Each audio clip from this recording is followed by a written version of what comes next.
I'm going to be telling you a true scary childhood story about the people that lived inside of my walls. No, they were not real people. They were obviously ghosts.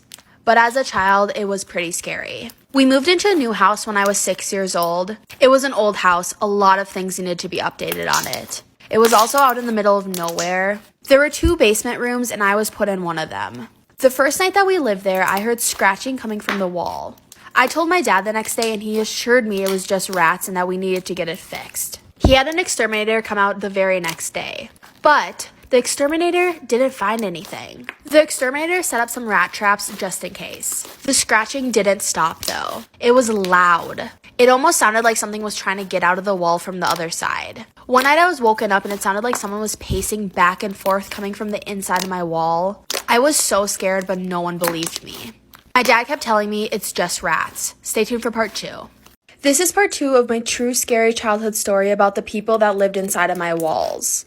No, they were not real people. They were obviously ghosts.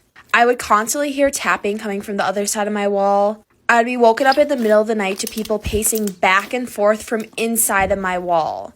But my dad just kept telling me it's just rats. I was woken up at 3 a.m. one night to tapping coming from the inside of my wall. That night, I decided to be brave and tap back. I tapped 3 times. And you better believe 3 taps came right back at me.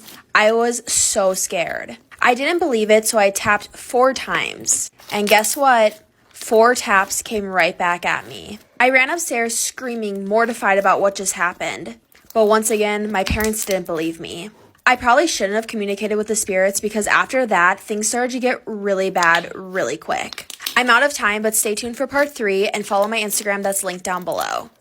This is part 3 of the people who lived inside of my walls. No, they were not real people. They were obviously ghosts. But as I was saying before, I tried to communicate with the spirits by tapping on the wall. And every single time I would tap, they would tap right back. After I started communicating with them, things started to get bad really quickly. I would wake up in the middle of the night and all my blankets would be all the way across the room. There were engraved scratch marks on my door, and they just kept appearing every single day. I woke up in the middle of the night one time to someone literally standing over me. I screamed so loud, and the thing just disappeared. My parents finally believed me when one morning I woke up to 3 long scratch marks going down my back. They moved me upstairs into a new room and turned my old room into a guest bedroom. Whenever we have guests over, though, they all tell us that they hear the tapping. And I know exactly what they're talking about. Thank you for listening, and please follow my Instagram. I'm going to be telling you a true scary childhood story. On the backside of my house, we had an old tornado shelter. Nobody had ever been in it because when we moved in, the realtor told us not to go down there because there was a lot of mold. But because I was a child who loved to explore things, and I was also not scared to get in trouble, I decided one day that me and my neighbor were going to go down into the tornado shelter. When we finally got the tornado shelter open, my neighbor was way too scared to go down. So I decided to take one for the team and go down there. Because I had a huge imagination as a child, I thought that when I would go down there, I'd find something super cool that would give me superpowers. But instead of finding something super cool, the room was empty. Until I looked into the corner and I saw a little boy sitting there. He was just staring at me. I got so scared, so I ran up the stairs and ran into my house. I told my parents, and they went down there, and he wasn't there. He just vanished. Stay tuned for part 2. This is part 2 of my true scary childhood story about the little boy in the tornado shelter. After I saw the little boy, I got so scared and ran up the stairs to tell my parents. When they went down there to see what I was talking about, the little boy was just gone. It was almost like he had vanished into thin air. My mom then told me to never go down there again. But of course I didn't listen to her and I went down there the very next day. The moment I went down there, I saw the little boy again. He looked super sweet and really scared, so I decided to just try to talk to him. I asked him what his name was and he said his name was Adam. Then I asked him why he was down there and he said he lived down there. And then being the curious child I was, I asked him where his parents were. And his reply was they were dead.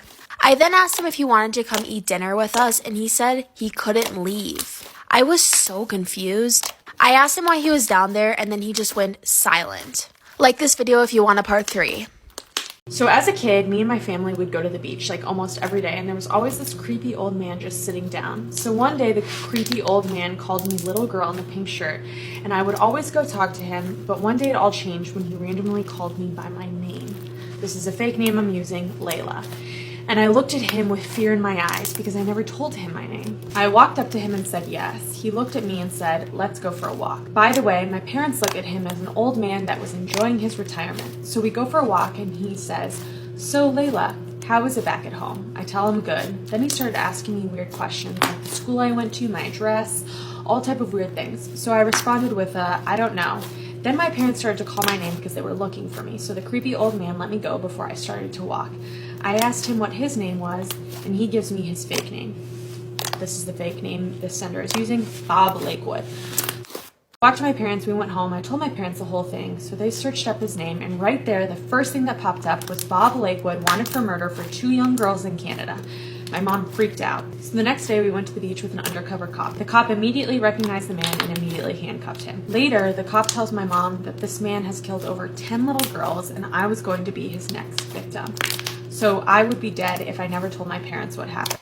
This is why you should never Google yourself. Some of us might have done it once or twice, but for Honora Petrova, one simple search led to horrifying consequences. Honora had always wanted to be an ice skater. She was young, talented, successful, and had a famous trainer. The night before her first big championship win, she felt more anxious than usual. For fun, she Googled herself and came across a Wikipedia page saying that she would win. When she did win, Honora thought this must be a coincidence. But every time after that, the page would predict whether she won or lost. She checked it every single time, almost addicted to refreshing that site. When she was about to compete in another huge competition, she decided to manipulate the website by changing the outcome it predicted. But instead, it said, Honora Petrova is going to get what she deserves. Right after, she was accused of sabotaging another girl's skates, which ended up slicing her in the forehead. Even though Honora denied it, she was banned from the competition and was dropped by her trainer. She thought this must be the worst of it until she checked the website the next day and saw a terrifying message about her. Follow for part 2 of the story.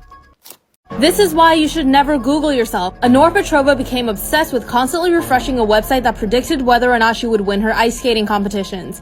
But things took an extreme turn when she decided to manipulate the website's predictions by editing it herself. This caused her to be banned from the competition and be dropped by her trainer. But things got so much worse when she refreshed the page again and saw a terrifying message about her. This time, it said she would be an orphan. She immediately called her parents, but she only heard maniacal laughter over the phone. After her parents died of a terrible accident, the police said that there were no records of her calls to her parents at all. She became reclusive after that and moved to another country, where she tried to reinvent herself. Eventually, she stopped checking the website and things went back to normal, until she wanted to audition for the ice circus. She checked the website again to see whether or not she would make it, but it only said one thing. It said, at midnight, Honora Petrova died friendless and alone. The next day, her body was found next to her computer.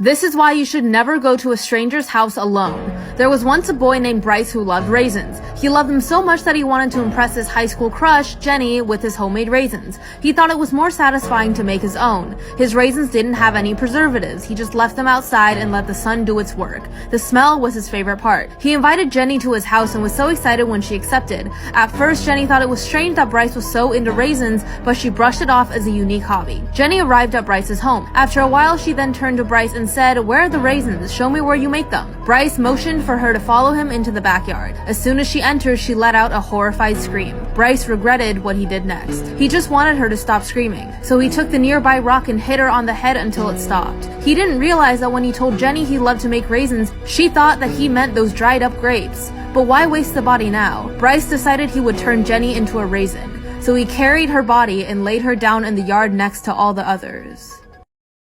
This story was submitted to me by a follower who would like to remain anonymous. When I was 14, I had a best friend named Lucy, and we had one of those friendships where we were really close really quickly, which I now know is a red flag and usually a sign of a toxic friendship. But I was too young to know this then. Our favorite thing to do together was hang out at the mall. Our parents would let us go alone as long as we abided to one rule. We had to stay together at all times, and we were always pretty good about that. One night we were having a sleepover at Lucy's house and her Uncle Mike came over for dinner. Uncle Mike was pretty loud and goofy. He showed us like 8 magic tricks that night. I liked him. He was fun. But as I was helping clear of dishes after dinner, I overheard Mike and Lucy's mom having a hushed conversation in the kitchen. She was like, "You've had too much to drink, why don't you just spend the night?" So Mike ended up sleeping over that night too. Right before going to sleep, Lucy's mom came into the bedroom, and she told us to remember to shut the bedroom door before falling asleep. When I asked Lucy why she said that, Lucy just shrugged and said, "I don't know." But we made sure the bedroom door was shut just like she asked. In the middle of the night, I woke up to the feeling of someone tickling.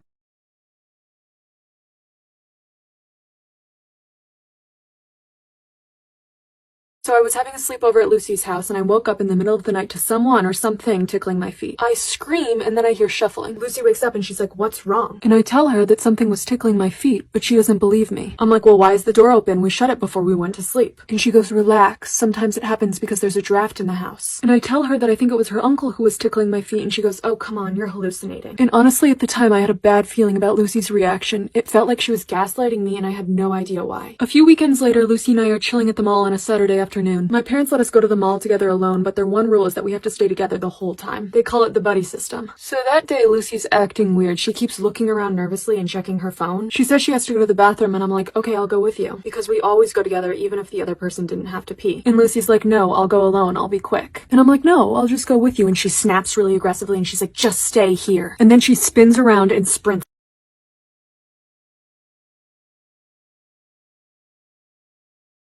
So Lucy's running away from me in the mall. I sprint after her. She's super fast. She rounds a corner, and then I can't find her after that. I start crying. I have no idea why my best friend ran away from me. So I sit down on a bench in the mall. I'm still crying, really overwhelmed. Then I hear someone say my name. So I look up, and it's Lucy's uncle, Uncle Mike. He asks what's wrong, and I tell him. He's being super nice and comforting. And then he starts rubbing my back, which made me uncomfortable, but I don't say anything. Then he offers to give me a ride home. And I say, "No, I can just call my parents." And he goes, "Just let me give you a ride, come on." But the way he said it the second time gave me goosebumps. It was aggressive. Like he wasn't asking me, he was telling me. So I stand up and step away from him and say, "You're making me uncomfortable, I'm calling my parents." Mike glares at me, and then he says, "No one likes a tease." And he walks away. I told my parents what happened, and they immediately called Lucy's parents. Apparently, Uncle Mike had taken a liking to me, and he found out that I was going to be at the mall that day with Lucy, and Mike paid her $100 to run away and leave me alone with him. He told Lucy that I liked him too, and that she was being a good friend by giving us alone time. I never spoke to Lucy again.